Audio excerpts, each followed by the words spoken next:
अकबर की आंखें हैरत से फट गईं। अब क्या होगा? ये इसके हाथ में कागज कैसा है? मामू फरखान ने यह कहकर उसके हाथ से कागज निकाला। जब उन्होंने कागज की तह खोली तो उसके अंदर सन्नाटा उतर गया। अकबर ने भी उस कागज को देख लिया था। उस कागज पर जो कुछ था उसने भी गौर से देख लिया था। उस कागज पर एक काले बिल्ले का चेहरा था जो मुंह फाड़े गुर्रा रहा था। मामू फरखान ने उस कागज को जरगाम की लाश पर फेंका और अकबर का हाथ पकड़कर बाहर की तरफ खींचा। अकबर, जल्दी करो, यहां से निकलो। बस फिर वो उस घर से सर पर पांव रखकर भागे। गाड़ी में बैठते और हाँफते कांपते दुकान पर पहुंचे। मामू फरखान ने 2 ठंडी बोतलें मंगवाई और वो दोनों उन बोतलों को घूंट घूंट करके पीने लगे। अब तक उन्होंने एक दूसरे से इस मौजू पर बात ना की थी। अब वो बात भी क्या करते? जो कुछ था वो सामने था। जो कुछ हुआ था वो भी उन्हें मालूम था। मामू, उस लाश का क्या होगा? अकबर ने रासदारी से कहा। कोई मोहल्ले वाला देख लेगा और इस तरह उसे कब्रिस्तान पहुंचा दिया जाएगा। लेकिन मामू, ये क्या जरूरी है कि कोई पड़ोस का आदमी जरूर उसके घर पहुंचे? अगर कोई कल तक उसके घर में दाखिल नहीं हुआ तो उसकी लाश सड़ जाएगी, जाने उसका इंतकाल कब हुआ हो। फिर क्या करना चाहिए? क्यों ना थाने फोन करते हैं? हम लोग भी लपेट में आ जाएंगे। पुलिस ऐसे मौकों की तलाश में रहती है। हम अपना नाम पता क्यों बताएंगे? फर्जी फोन होगा, बस जरगाम के घर का पता बता देंगे। हाँ, ये हो सकता है।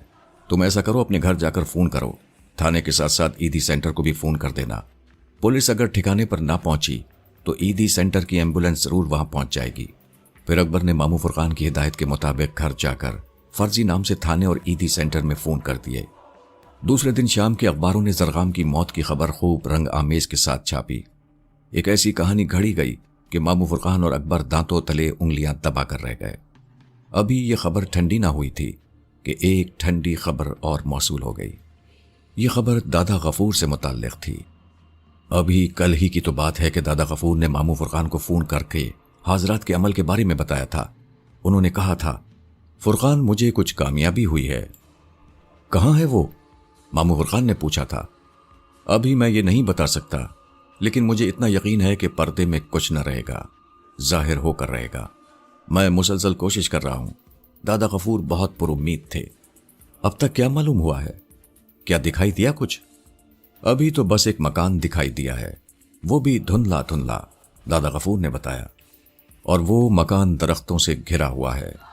कोई पहाड़ी इलाका महसूस होता है। मामू फरखान फौरन बोले, हाँ, तुम ठीक कह रहे हो। मैंने उस मकान को दरख्तों में घिरा हुआ देखा है। लेकिन तुम्हें यह सब कैसे मालूम हुआ?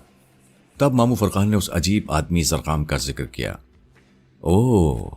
सारी बात तफसील से सुनने के बाद दादा गफूर ने अफसुर्दा लहजे में कहा। फिर दादा गफूर ने कुछ देर इधर उधर की बातें करके फोन बंद कर दिया और दूसरे दिन उनके इंतकाल की खबर आ गई। वो फजर की नमाज पढ़ने फ्लैट से निकले थे कि उतरते हुए उनका पांव फिसल गया। सीढ़ियों पर ज्यादा रोशनी न थी। उनका पांव केले के छिलके पर पड़ा और वो लुढ़कते हुए नीचे चले गए। 70 साल से ऊपर के थे। आखिरी सीढ़ी पर पहुंचकर आखिरी सांस ली और कलमा पढ़कर अपने खालिक हकीकी से जा मिले। मामू फरखान को दादा गफूर की मौत का बहुत सदमा हुआ। अकबर जब कब्रिस्तान से अपने घर पहुंचा तो शदीद जहनी खिंचाव का शिकार था। अगरचे अकबर के पास इस बात की कोई शहादत न थी कि दादा गफूर की मौत में सैयदपुर का जिन मुलव्विस है, लेकिन जाने क्यों उसका दिल बार बार इस बात की गवाही देता था, ये सब किया धरा सैयदपुर के जिन का है। उस जिन ने न सिर्फ उसकी जिंदगी अजीरन कर दी थी, बल्कि अब वो मुजरिमाना कार्रवाइयों पर उतर आया था। वो अब कातिल बन चुका था। जरगाम की मौत, मौत कहां? उसे कत्ल कहना चाहिए। यह कत्ल उसी के हाथों हुआ। वहां तो उसने अपनी मनूस सूरत भी छोड़ दी थी। दादा गफूर को भी उसी ने मारा। वो केले का छिलका आखिर सीढ़ी पर कहां से आया? ये सवाल बार बार उसके सर पर हथौड़े बरसाता और उसका जहन खुद ब खुद सैयदपुर के जिन की तरफ चला जाता। अकबर मगरिब के वक्त अपने घर में दाखिल हुआ था। उसने किसी से बात ना की थी। वो सीधा अपने बेडरूम में चला गया था और जूते उतारकर बेड पर धम से गिर पड़ा था। जहन पर बोझ था, ख्यालात की यलगार थी। नीलम उसे टूट कर याद आ रही थी और अपनी बेबसी पर उसकी आंखों से आंसू जारी थे। जाने कितनी देर इसी कैफियत में गुजर गई। कमरे में अंधेरा फैला हुआ था। वो अपनी आंखों पर हाथ रखे लेटा था। अचानक किसी ने उसका हाथ पकड़कर आंखों से हटाया और उसके साथ ही बैठ गया। बेटे अकबर, साबरा ने धीरे से पुकारा। जी अम्मी, अकबर ने सपाट लहजे में जवाब दिया। अंधेरे में क्यों लेटे हो? अम्मी, मेरे लिए अब क्या अंधेरा क्या उजाला, दोनों एक हैं। तुम मुझसे ऐसी बातें मत किया करो, साबरा ने बड़ी मोहब्बत से कहा। फिर किससे करूं? मेरी समझ में कुछ नहीं आता, वो परेशान होकर बोला। इसीलिए कहती हूं शादी कर लो। अम्मी, मुझसे ऐसी बातें ना किया करें, अकबर ने नाराजी से कहा। अच्छा उठो, तुम्हारे अब्बू तुम्हें बुला रहे हैं। क्या मामला है? घर में इतनी लंबी रकम पड़ी है, तुम्हारे अब्बू कहते हैं इसका कुछ करना है। रकम? कैसी रकम? अकबर ने हैरत ज़दा होकर कहा। भूल गए? साबरा ने उठकर कमरे की लाइट चलाई और फिर वापस आकर अकबर के नजदीक बैठ गई। अकबर सवालिया नजरों से उसे देख रहा था। अरे तुम्हें वो रकम याद नहीं? वो 25 लाख। अच्छा ठीक है, मुझे याद आ गया। अकबर ने साबरा को आगे ना बोलने दिया। अम्मी, उन रुपयों को आग क्यों नहीं लगा देती? तुम इस मामले में अपने अब्बू से बात कर लो। वो पैसे कहाँ हैं? सूटकेस में है, और सूटकेस पेटी में पड़ा है, उसके ऊपर लिहाफ गद्दे रखे हुए हैं, साबरा ने बताया। अच्छा ठीक है, मैं हाथ मुंह धोकर आता हूं, आकर उस रकम का हिसाब किताब करता हूं। यह कहकर अकबर वॉशरूम में चला गया। वॉशरूम में दाखिल होकर जब उसने दरवाजा बंद किया तो हस्बे मामूल उसकी नजर नीलम की लिखी तहरीर पर पड़ी। अकबर, मैं तुम्हारी हूं, मुझे भूल न जाना। यह तहरीर रोज बरोज धुंधलाती जा रही थी। उस तहरीर पर अकबर की जब भी नजर पड़ती उसका कलेजा मुंह को आने लगता। नीलम को उस घर से गए हुए 3 माह हो गए थे और वो उसके लिए अब तक कुछ ना कर सका था। ये बात तय थी कि नीलम जहां भी थी उस मकान में थी जो दरख्तों से घिरा हुआ था। वो मकान दोनों ने देखा था, जरगाम ने भी और दादा गफूर ने भी, और दोनों ही उस मकान के महले वकू को तलाश करने की कोशिश में जां बहक हो गए थे। न जाने नीलम किस हाल में होगी, उस पर क्या बीत रही होगी, वो जिन उस पर जाने कैसे कैसे जुल्म तोड़ रहा होगा।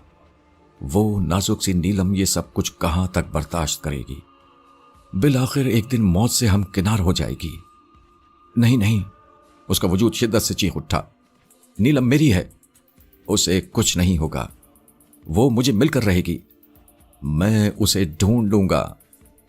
मुंह हाथ धोकर वो कमरे से बाहर आया तो टीवी लाउंज में बाबर उसका मुंतजिर था। बाबर ने उसे देखते ही अपने पास बैठने को कहा। इधर आ जाओ अकबर। जी अब्बू। अकबर बाबर के बराबर बैठ गया। राशिदा, जरा टीवी बंद कर दो।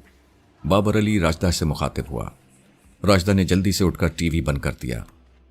मैं ये कह रहा था कि 25 लाख रुपए घर में पड़े हैं, इसके बारे में क्या सोचा? बाबर ने बात शुरू की। अब्बू, आपने क्या सोचा है? अकबर ने पलटकर सवाल किया। इतनी बड़ी रकम बेमसरफ पड़ी है, हमें चाहिए कि इसे कारोबार में लगाएं। नहीं अब्बू, इस रकम पर हमारा कोई हक नहीं, वो हराम की रकम है। मेरे ख्याल में तो उसे नजरे आतिश कर देना चाहिए। अकबर ने 2 टोक फैसला दिया। बच्चों जैसी बातें ना करो, फिर मुझसे पूछने की जरूरत क्या है? आप जो मुनासिब समझें करें। यह कहकर अकबर उठने लगा। अच्छा, ज्यादा जोश में आने की जरूरत नहीं, तुम जरा पेटी से वो सूटकेस तो निकाल कर लाओ। जी बेहतर, अकबर ने बड़ी सादतमंदी से कहा। फिर वो उठकर स्टोर में गया। राशिदा उसके साथ थी। दोनों ने मिलकर पेटी के ऊपर पड़ा हुआ सामान हटाया, फिर पेटी में से लिहाफ गद्दे बाहर निकाले। वो सूटकेस सबसे नीचे था। अकबर ने झुककर पेटी से उसे निकाला और टीवी लाउंज में वापस आ गया। वो सूटकेस उसने नीचे कालीन पर रख दिया। बाबर अली सोफे से नीचे उतर आया। वो कालीन पर पांव फैलाकर बैठा। उसके हाथ में सूटकेस की चाबी थी। उसने सूटकेस के ताले में चाबी घुमाई और ताला खुल गया। अकबर, राशिदा, साबरा सबके सब सूटकेस को घेरे खड़े थे। बाबर अली ने बड़े प्यार से सूटकेस का ढक्कन उठाया। फिर जैसे ही उसकी नजर सूटकेस के अंदर पड़ी, उसके छक्के छूट गए। वो कूदकर सोफे पर चढ़ गया। राशिदा और साबरा की चीखें बुलंद हुईं। वो दरवाजे की तरफ सरपट भागी। अकबर भी सूटकेस के पास खड़ा न रह सका। वो जल्दी से सोफे पर चढ़ गया। सूटकेस में रकम ना थी, बल्कि उसकी जगह एक कुंडली मारे सांप बैठा था। जैसे ही सूटकेस का ढक्कन खुला, उसने फुंकार कर अपना फन फैलाया और सरसराता हुआ सूटकेस से बाहर आ गया। वो तो अच्छा हुआ कि उस सांप का रुख सोफे की तरफ नहीं था। अगर होता तो उन दोनों के पास उस वक्त ऐसी कोई चीज ना थी जिससे वो उसका मुकाबला करते। उस सांप का रुख दरवाजे की तरफ था। साबरा और राशिदा उसके फन उठाते ही भाग खड़ी हुई थीं। और उन्होंने अपने कमरे में जाकर जल्दी से दरवाजा बंद कर लिया था। वो सांप सरसराता हुआ दरवाजे से बाहर चला गया। सांप के कमरे से निकलने के बाद अकबर ने स्टोर से अपनी हॉकी निकाली और सांप के पीछे गया। फिर उसने पूरा घर छान मारा, घर के आगे पीछे पौधों में भी देख लिया, लेकिन उस सांप का पता ना चला। घर में कई दिन तक उस सांप की दहशत छाई रही। चलते फिरते उठते बैठते बस यही गुमान होता कि सांप अब यहां से निकला, तब वहां से निकला। खास तौर से राशिदा और साबरा की बुरी हालत रही। रात को उन्होंने अकबर को अपने कमरे में सुलाया। ख्वाब में भी उस सांप ने पीछा न छोड़ा। कभी वो खिड़की से अंदर दिखाई देता तो कभी जिस्म पर रेंगता हुआ महसूस होता। मामू फुरकान को मालूम हुआ तो वो कहीं से एक सपेरा पकड़ लाए। उसने घर के लॉन में बैठकर 2-2.5 घंटे तक बीन बजाई। वो बेचारा बीन बजा बजा कर थक गया, लेकिन कहीं से सांप बरामद ना हुआ। घर में सांप होता तो बरामद होता। तब कहीं जाकर साबरा और राशिदा के दिल को इत्मीनान हुआ और उन्होंने बात बात पर सांप से डरना छोड़ दिया। बाबर अली को रकम के इस तरह निकल जाने पर बड़ा सदमा था। वो अपने दिल में जाने क्या मंसूबे बनाए बैठा था जो उसके दिमाग से डराते हुए निकल गए थे। कितना अच्छा होता कि वो उस रकम को फौरन इस्तेमाल में ले आया होता। आज ये दिन देखना ना पड़ता। जबकि अकबर सूटकेस से रकम गायब होने पर बहुत खुश था। वो पहले ही दिन उस रकम का मुखालिफ था। वो चाहता था कि उसे फौरन नजरे आतिश कर दिया जाए। बिलाखिर उसकी ख्वाहिश पूरी हो गई। अगरचे रकम को नजरे आतिश करने की नौबत ना आई, लेकिन वो खुद ब खुद गायब हो गई। अकबर की अब अजीब हालत हो गई थी। वो घर से शोरूम जाता और वहां से आकर अपने कमरे में बंद हो जाता। वो घंटों नीलम की तस्वीर को तके जाता या वॉशरूम में खड़े होकर नीलम की तहरीर को देखे जाता। साबरा से बेटे की हालत छुपी न थी। वो इस तरह बेड पर लेटे नीलम की तस्वीर को तकते हुए से देखती तो दिल कट कर रह जाता। उसका जी चाहता कि नीलम की उस तस्वीर को कमरे से निकालकर फेंक दे। वो जानती थी कि ऐसा करना मुमकिन नहीं है, इसलिए उसने कभी ऐसा कदम ना उठाया। एक रात अकबर ने नीलम को ख्वाब में देखा। उसने देखा कि नीलम घर के दरवाजे पर खड़ी उसका इंतजार कर रही है। जिन ने उसे खुद ब खुद आजाद कर दिया है, क्योंकि अब नीलम उसके मतलब की ना रही थी। वो शदीद बीमार हो गई थी।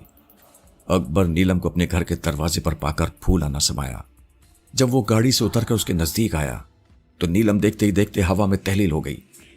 उस ख्वाब के बारे में वो सारा दिन सोचता रहा। दिन भर नीलम उसकी नजरों में रही, उसके ख्यालों में छाई रही। वो ख्याल ही ख्याल में उससे हम कलाम होता रहा। शाम को जब वो शोरूम से वापस आया और गाड़ी खड़ी करके अपने कमरे में पहुंचा तो वहां उसने किसी को पाया। वो लड़की नीलम की तस्वीर के सामने खड़ी थी और तस्वीर को महवियत से देख रही थी। अकबर की तरफ उसकी पोश थी। उसके लंबे बाल नीचे घुटनों तक गए हुए थे। खूबसूरत पुरकशिश जुल्फें, पतली कमर, सडोल जिस्म। कौन है आप? अकबर ने पूछा। तब जवाब में उसने गर्दन घुमाई और मुस्कुराकर देखा। अरे नीलम, तुम! ये कहकर अकबर बेकरारी से उसकी तरफ बढ़ा। नीलम को रूबरू पाकर अकबर के दिल की धड़कन तेज हो गई। उसे यूं महसूस हुआ जैसे दिल हलक के रास्ते बाहर आ जाएगा। उसका रुआ रुआ खुशी से झूम उठा। चेहरे पर शादा भी आ गई, आंखें चमक उठी, होठों पर फूल खिलने लगे। इसका मतलब था कि उसने जो ख्वाब देखा था सच्चा था। नीलम खुद ब खुद घर आ गई थी। उसे जिन ने आजाद कर दिया था। वो उससे 6-7 कदम के फासले पर थी। मगरिब का वक्त था। कमरे में मलगजा सा उजाला था। अकबर बाहें फैलाए नीलम की तरफ बेकरारी से बढ़ा और अभी 2-3 कदम ही आगे बढ़ाए थे कि एकदम रुक गया। उसे कमरे में पाकर उसने अपना पूरा चेहरा अकबर की तरफ घुमाया। जब वो मुकम्मल तौर पर घूमकर सामने आ गई तो अकबर को ठिठक जाना पड़ा। वो नीलम न थी, नीलम का साया थी। ये परतो थी, नकल थी। अरे आप तो सचमुच धोखा खा गए। वो खिलखिलाकर हंस पड़ी। आंटी ने ठीक ही कहा था। अकबर ने आगे बढ़कर कमरे की लाइट जलाई। रोशनी में अकबर ने गौर से उस लड़की को देखा। वो नीलम से बड़ी हद तक मुशाबे थी, लेकिन वो नकल के मुताबिक असल ना थी। उसकी आंखें नीलम जैसी न थी। नाक और होंठों की बनावट में भी फर्क था। चेहरे की रंगत और आवाज भी वैसी न थी। अलबत्ता उसकी जुल्फें नीलम जैसी जरूर थीं। आदमी अगर एक दफा देखे तो बस देखता रह जाए। पहली नजर में वो नीलम लगती थी, फिर दूसरी नजर में सारा भरम खोल देती थी। अब ये बात तो साफ हो गई थी कि वो नीलम न थी। अगर नीलम ना थी तो वो उसके बेडरूम में किस तरह आ गई थी? उसे यहां तक किसने पहुंचाया था? वो कौन थी? कहां से आई थी? अकबर ने उससे पहले उस लड़की को कभी ना देखा था। वो रिश्ते की तमाम लड़कियों से वाकिफ था। साबरा और बाबर के दोस्तों की लड़कियों को भी उसने देखा हुआ था। राशिदा की सहेलियों को भी जानता था। ये लड़की बिल्कुल नहीं थी, अजनबी थी। फिर कहां से आई थी? लड़की अकबर के तजब्जुब को भांप गई। पहले तो वो खिलखिलाकर हंसी, फिर एक अदा से अपने मुंह पर हाथ रखा, जैसे हंसी रोकने की कोशिश कर रही हो। मैं आपके पड़ोस से आई हूं। मेरा नाम सीमा शेख है, वो बेहिजाबाना बोली। आप आफताब शेख साहब के यहां से आई हैं? अकबर ने सवाल किया। जी हां, वो मुस्कुराई। लेकिन इससे पहले मैंने आपको कभी नहीं देखा, अकबर ने संजीदगी से कहा। आप देखते कैसे? मैं यहां रह कब रही थी? मैं पहली मर्तबा कराची आई हूं, उसने बताया। ओह, अकबर ने हैरत जाहिर की। कहां से? मिर्रीख से, सीमा ने हंसकर जवाब दिया। जी, क्या फरमाया? अकबर ने संजीदगी से कहा। ऊंचा सुनते हैं क्या? मैं मिर्रीख से आई हूं। अब अकबर को अंदाजा हुआ कि वो मजाक के मूड में है, इसलिए उसने सोचा कि खामोशी बेहतर है। उसने कोई जवाब न दिया, यूं ही दरवाजे की तरफ देखने लगा। चली जाऊं? सीमा ने उसे गौर से देखा और मुस्कुराकर बोली। यही मतलब है ना आपका? जी, मैंने ये तो नहीं कहा, अकबर ने घबरा कर कहा। फिर खामोश निगाहों से दरवाजे की तरफ क्यों देखा था? अब अकबर को एहसास हुआ कि लड़की मान न मान, मैं तेरा मेहमान किस्म की चीज है। इसके साथ दो टोक रवैया इख्तियार करना पड़ेगा, तभी बात बनेगी। राशिदा, अकबर ने जोर से आवाज दी। मैं ऐसे ही चली जाती हूं, किसी को बुलाने की क्या जरूरत है? यह कहकर सीमा शेख ने टाटा के अंदाज में हाथ हिलाया और मुस्कुराती हुई कमरे से निकल गई। अभी वो दरवाजे पर ही पहुंची थी कि राशिदा आ गई। राशिदा को देखकर सीमा पलट आई और बड़ी बेतकल्लुफी से उसके कंधे पर हाथ रखकर खड़ी हो गई। सीमा, अकबर भाई से मिली तुम? उसने सीमा से पूछा। बहुत बोर हैं तुम्हारे भाई। अरे ऐसा ना कहो, राशिदा ने अकबर की हिमायत की। तुम्हारे भाई ने मुझे कमरे से निकाल दिया, उसने बनकर कहा। झूठ, बिल्कुल झूठ, अकबर ने जल्दी से कहा। तो फिर आपने बैठने को भी नहीं कहा, उसने दलील दी। मैं तो आपको अपने कमरे में देखकर हैरान रह गया था, अकबर ने बताया। साफ क्यों नहीं कहते कि मुझे नीलम कहकर पुकारा था? सीमा शेख खिलखिलाकर हंसी। वो उसे शर्मिंदा करने पर तुली हुई थी। अकबर की समझ में ना आया कि यह किस किस्म की लड़की है। इसका तन्हा बेडरूम में चले आना, बेतकल्लुफाना गुफ्तगू, जैसे बरसों की शनासाई हो। राशिदा के कंधे पर हाथ रखकर बेतकल्लुफाना अंदाज में खड़े होना, ये सब बातें जाहिर कर रही थीं कि इस लड़की की फितरत में बेबाकी और जल्द घुल मिल जाने की आदत है। अकबर ने इस बात का कोई जवाब ना दिया। वो राशिदा से मुखातिब हुई। अच्छा रशी, अब हम चलते हैं, रात को आएंगे। किसी अच्छी फिल्म का कैसेट मंगवा कर रखना। ठीक है। मेरी अम्मी कहाँ है? उसने पूछा। मेरी अम्मी के पास, ड्राइंग रूम में, राशिदा ने जवाब दिया। अच्छा अकबर साहब, खुदा हाफिज, रात को मुलाकात होगी, सीमा ने बड़ी बेतकल्लुफी से कहा और बल खाती हुई चली गई। राशिदा भी उसके साथ जाने के लिए मुड़ी तो अकबर ने उसे आवाज दी। राशिदा? जी अकबर भाई, अभी आई, यह कहकर वो सीमा के साथ चली गई। अकबर ने अंदाजा कर लिया कि राशिदा उसे गेट तक रुखसत करने गई है। इतनी देर में अकबर ने अपने कपड़े तब्दील किए। वो अभी हाथ मुंह धोने के लिए वॉशरूम में घुस ही रहा था कि राशिदा वापस आ गई। जी जनाब, राशिदा के होंठों पर दबी मुस्कुराहट थी। राशिदा, ये क्या चीज थी? अकबर ने सवाल किया। चीज? चीज नहीं, वो सीमा शेख थी, राशिदा बोली। मैं लाई थी नीलम भाभी की तस्वीर दिखाने, राशिदा ने बताया। लेकिन जब मैं कमरे में आया तो वो अकेली थी। मैं आपकी गाड़ी के हॉर्न की आवाज सुनकर गेट खोलने गई थी। गाड़ी खोलकर वापस आ रही थी तो अम्मी ने आवाज दे दी। अभी मैं उनकी बात ही सुन रही थी कि आपने आवाज लगा दी। अच्छा, ये बात तो मेरी समझ में आ गई कि वो मेरे कमरे में कैसे आई थी, लेकिन ये थी कौन? आपको कैसी लगी? सवाल कुछ, जवाब कुछ। इंतहाई बकवास, अकबर ने अपनी राय दी। बिल्कुल नीलम भाभी जैसी तो है, राशिदा ने हंसकर कहा। नीलम जैसी तो ना कहो, अलबत्ता नीलम की भौंडी नकल जरूर है। हर चमकने वाली चीज सोना नहीं होती। खैर, अब ऐसा भी ना कहें, अम्मी को तो वो बहुत पसंद आई है। अच्छा, तो ये अम्मी की दरियाफ्त है। वैसे वो क्या करेंगी इसका? अकबर ने पूछा। अचार डालेंगी और आपको खिलाएंगी, राशिदा ने चलकर कहा। इसमें नाराज होने की क्या बात है? अकबर थोड़ा सा मुस्कुराया। फिर आप उसको क्यों बुरा कह रहे हैं? अच्छा भाई, वो बहुत अच्छी है, बिल्कुल चांद जैसी। अभी जाकर उसके लिए कोई अच्छी सी फिल्म ले आइएगा, वो रात को आएगी। जहन्नुम में गई वो और साथ में तुम भी। ये कहकर अकबर वॉशरूम में घुस गया और धड़ाके से दरवाजा बंद कर लिया। अकबर को अभी सोए हुए ज्यादा देर न हुई थी कि किसी खटके पर उसकी आंख खुल गई। उसने दरवाजे की तरफ देखा, दरवाजा बंद था। वो दरवाजा अंदर से बंद करके लेटा था। फिर उसकी नजर वॉशरूम के दरवाजे पर गई। वो अचानक उठ बैठा। वॉशरूम का दरवाजा किसी ने जोर से खोला था, इतने जोर से कि वो दीवार के साथ जा लगा था। दरवाजे की आवाज से ही उसकी आंख खुली थी। दरवाजे पर नीलम खड़ी हुई थी। वो उसे देखकर फौरन उठकर बैठ गया। नीलम, तुम? हां, मैं। नीलम कमरे में आ गई और सिंगार मेज के सामने बैठ गई। अकबर उठकर उसके नजदीक गया और उसके शाने पर हाथ रखना चाहा तो वो गुस्से से एकदम खड़ी हो गई और बोली, खूब रंगरंगलियां मनाई जा रही हैं। नीलम, ये तुम कैसी बातें कर रही हो? अब आपको मेरी फिक्र क्या होगी? आपको दूसरी नीलम जो मिल गई। वो तीखे लहजे में बोली, क्या बात करती हो? वो दूसरी नीलम है, वो तो तुम्हारे पांव की धूल भी नहीं। फिल्में देखी जा रही हैं, कुल्फी खाई जा रही है, समंदर की सैरें हैं, खूब हंसी मजाक हो रहा है। तुम मुझे तो बिल्कुल भूल गए। मैं तुम्हें कैसे भूल सकता हूं? मैं तो मरकर भी नहीं भूल सकता। मैं तुम्हें कहां ढूंढूं, कहां तलाश करूं? ढूंढने से तो खुदा भी मिल जाता है। मैं तो फिर इंसान हूं। कुछ बताओ तो सही, तुम कहां हो? कहां छुप गई हो? अकबर, मेरे चारों तरफ आग है, मैं मरी जा रही हूं।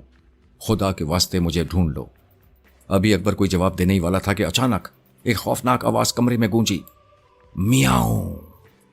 अकबर ने पलटकर देखा तो बेड पर काले बिल्ले को पाया। काले बिल्ले को देखकर नीलम वॉशरूम की तरफ भागी। काले बिल्ले ने भी बेड से छलांग लगाई और वॉशरूम में दाखिल हो गया। वॉशरूम का दरवाजा एक धमाके से बंद हुआ।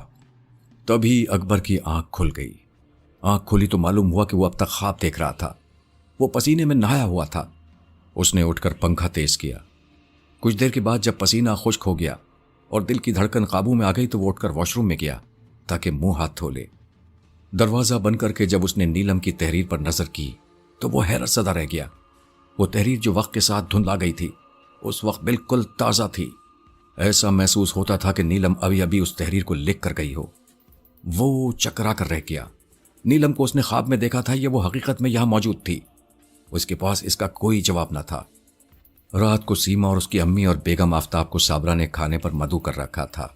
अकबर को जब मालूम हुआ कि सीमा रात को इधर होगी तो वो घर से बहाना करके निकल गया। जब से उसने नीलम को ख्वाब में देखा था, उसे करार न था। दिल पर घबराहट तारी थी और उसका जी चाह रहा था कि किसी तरह वो नीलम की तलाश में निकल जाए। घर से निकलकर वो सीधा मामू फुरकान के यहाँ पहुंचा। उसने खाना भी वहां खाया। वो बहुत देर तक मामू फुरकान से बातें करता रहा। फिर वो रात गए वहां से लौटा। उसका दिल मुतमईन था। उसने एक फैसला कर लिया था। दूसरे दिन जब शाम को सीमा अकबर के घर आई तो उसका मूड बहुत खराब था। वो अकबर से हिसाब लेने आई थी कि वो कल रात को कहाँ गायब हो गया, जबकि वो लोग उसके घर पर खाने पर मदऊ थे। अकबर आ गए शोरूम से? उसने घर में दाखिल होते ही सवाल किया। वो तो गए, राजदा ने उसकी आंखों में देखकर कहा। गए? कहाँ गए? मरी, राजदा ने कहा और सीमा का हाथ पकड़ लिया। आओ अंदर, तुमसे कुछ बातें करनी है। मरी? सीमा को एक झटका सा लगा। नहीं, ये कैसे हो सकता है? ये बात उसने खुद कलामी के अंदाज में कही।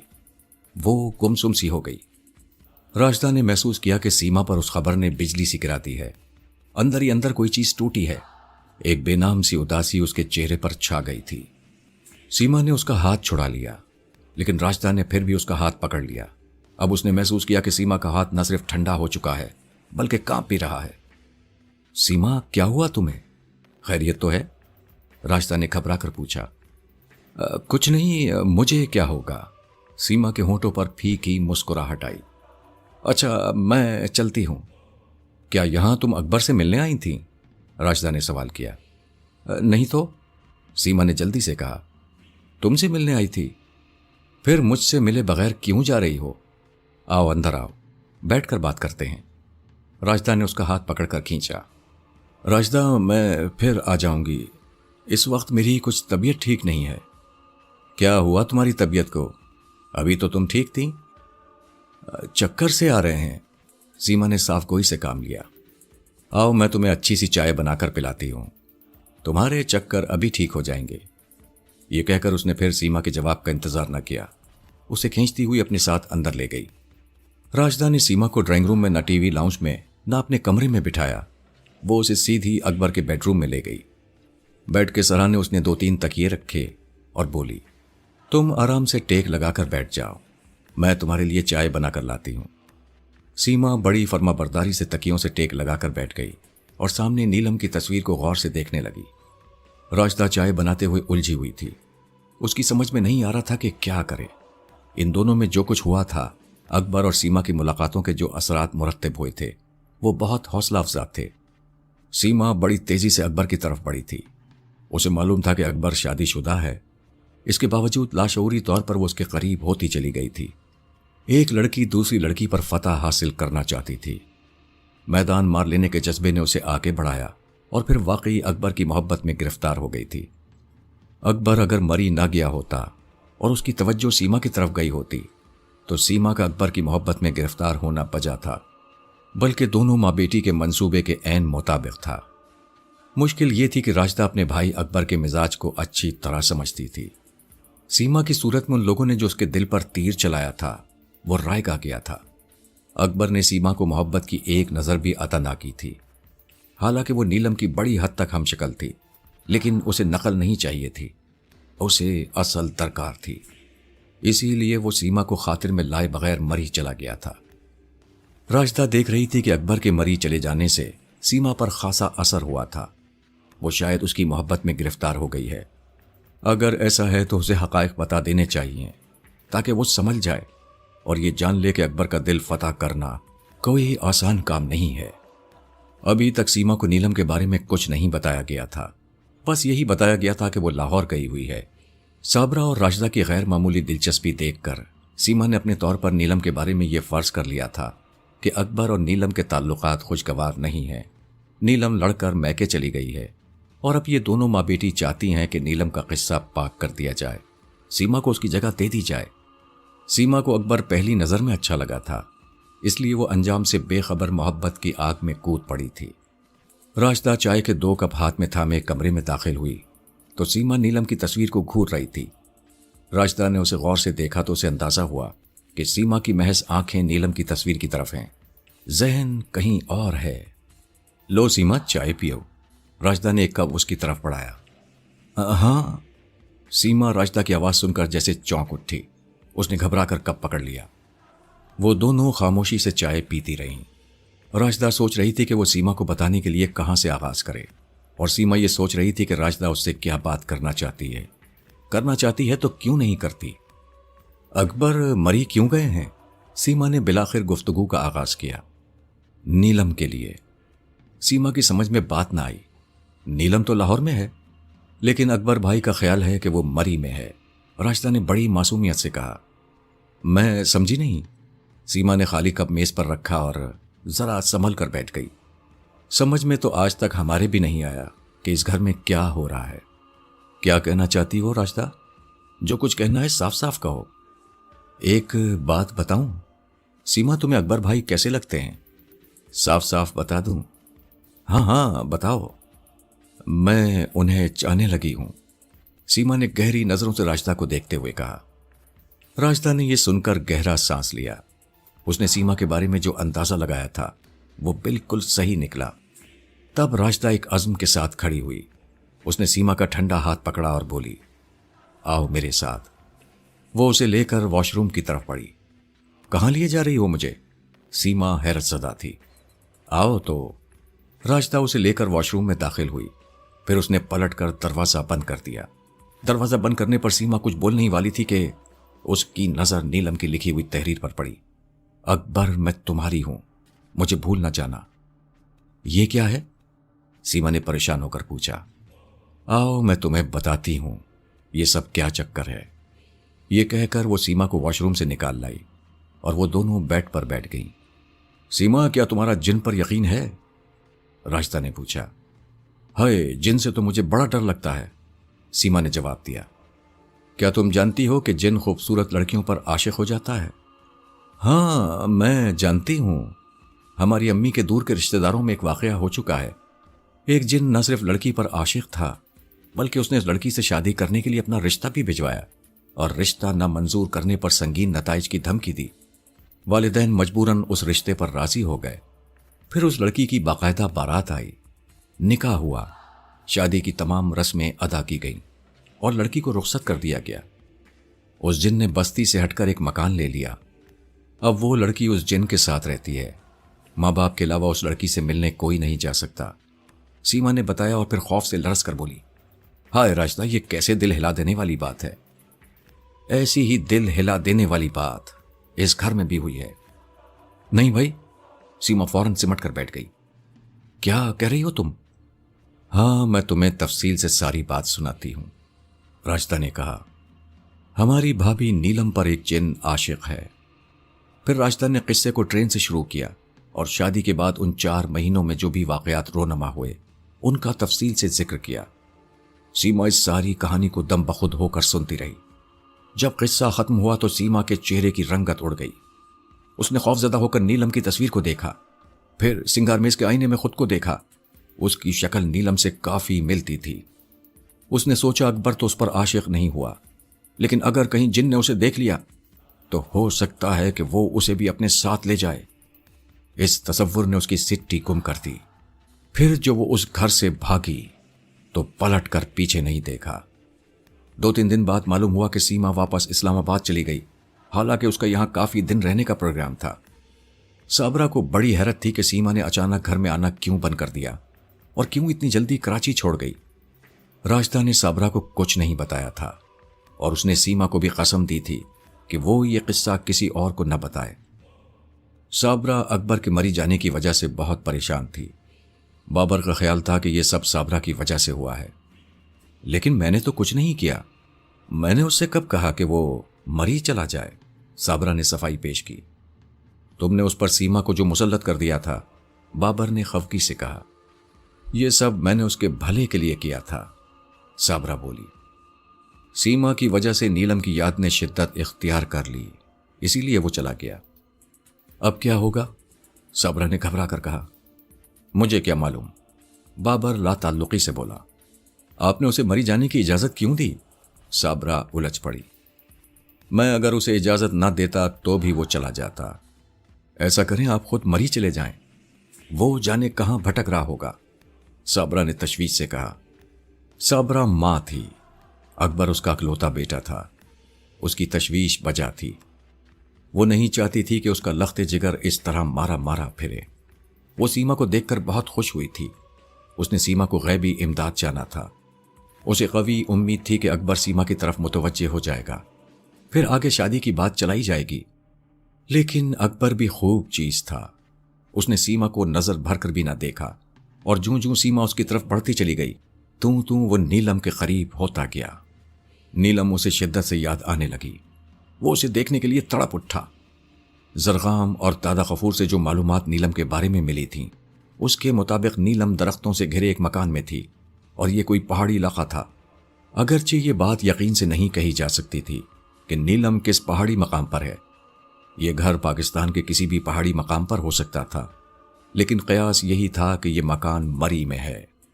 मामू फुरकान से जब अकबर ने इस मामले पर बात की तो उन्होंने भी यही अंदाजा लगाया कि नीलम मरी में हो सकती है।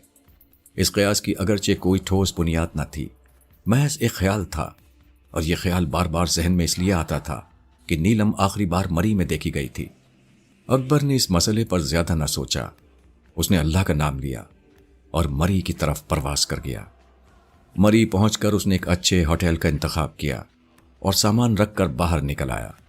उसके पास सामान ही क्या था, एक सफरी बैग था जिसमें चंद जोड़ों के अलावा कुछ न था। पहले दिन उसने कुछ न किया, सिर्फ मरी की अकलौती सड़क पर इधर से उधर घूमता रहा। वो एक एक लड़की का चेहरा गौर से देखता और आगे बढ़ जाता। उसने होटल्स के चक्कर भी लगाए, लेकिन कोई कामयाबी ना हुई। उसका ख्याल था कि शायद इस तरह कहीं नीलम दिखाई दे जाए। रात को वो थक हार कर अपने होटल वापस आया। होटल से उसने कराची बाबर को फ़ोन किया, अपनी खैरियत से मरी पहुंचने की इत्तला दी और जिस होटल में ठहरा था उसका नाम और कमरा वगैरह बताया। फिर दिन भर की कारगुजारी बयान की और दोबारा फ़ोन करने का वादा करके रिसीवर रख दिया। कमरे की लाइट बुझाकर वो बेड पर लेटा तो उसे बिस्तर कांटों भरा महसूस हुआ। वो सोने की कोशिश में करवटें बदलने लगा, लेकिन नींद उसकी आंखों से कोसों दूर थी। फिर उसने उठकर लाइट चला दी और कमरे में इधर उधर टहलने लगा। टहलते टहलते उसने खिड़की से पर्दा हटाया तो शीशे की खिड़की से चांद ने अपना चेहरा दिखाया। पूरा चांद था, एक सहरंगेज मंजर था। वो खिड़की खोलकर चांद को तकने लगा।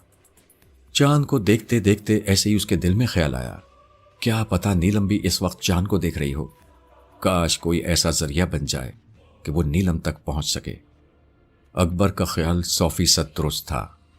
नीलम वाकई खिड़की में खड़ी चांद को गौर से देख रही थी।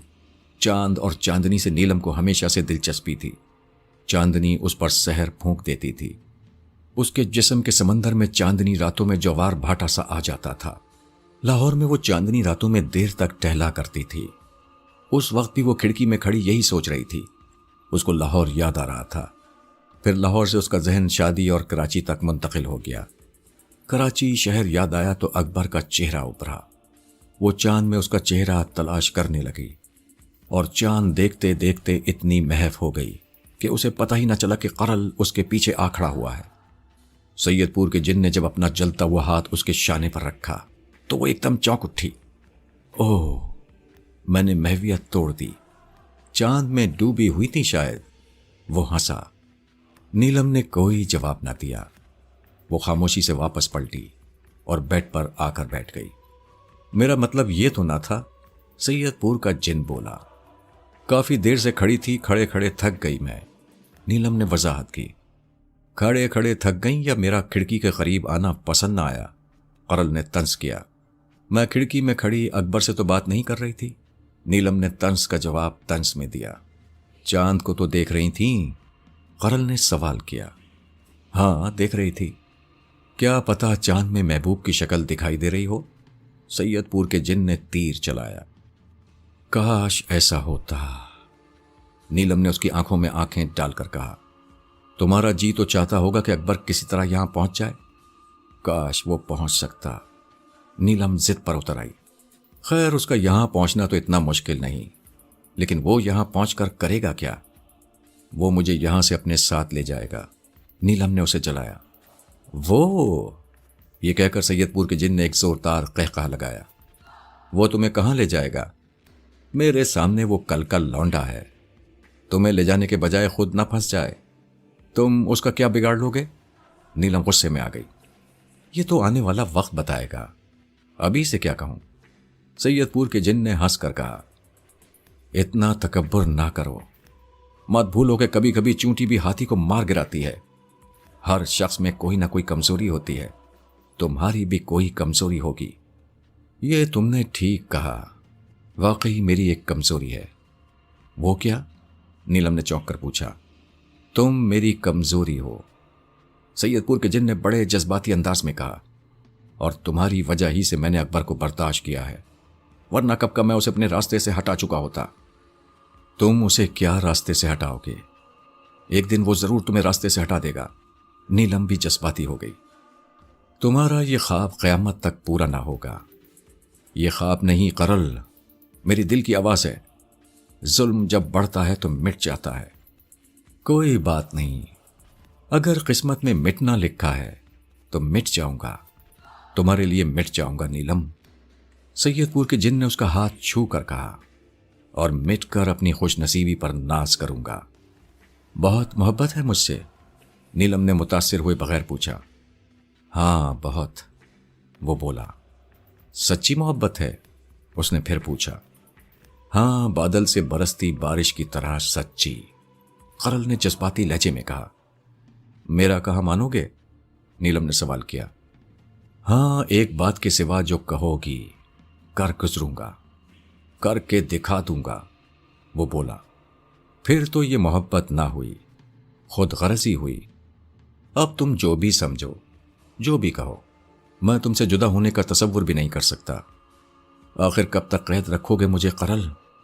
ता क़यामत, सैयदपुर के जिन ने मुस्कुरा कर कहा और फिर बैठे बैठे हाथ लंबा करके लाइट बुझा दी। उधर सैयदपुर के जिन ने लाइट बुझाई, उधर अकबर ने अपने कमरे की लाइट बुझाई और बेड पर लेटकर करवटें बदलने लगा। करवटें बदलते बदलते जाने किस वक्त उसकी आंख में नींद की देवी उतर आई। सोते सोते उसने एक भयानक ख्वाब देखा। उसने नीलम को शोलों में घिरा देखा। नीलम के कपड़ों में आग लगी हुई थी और वो आग आग पुकारती इधर उधर भाग रही है। दरिया का किनारा है, नीलम उधर है, अकबर इधर है। दरिया में खतरनाक जानवर तैर रहे हैं।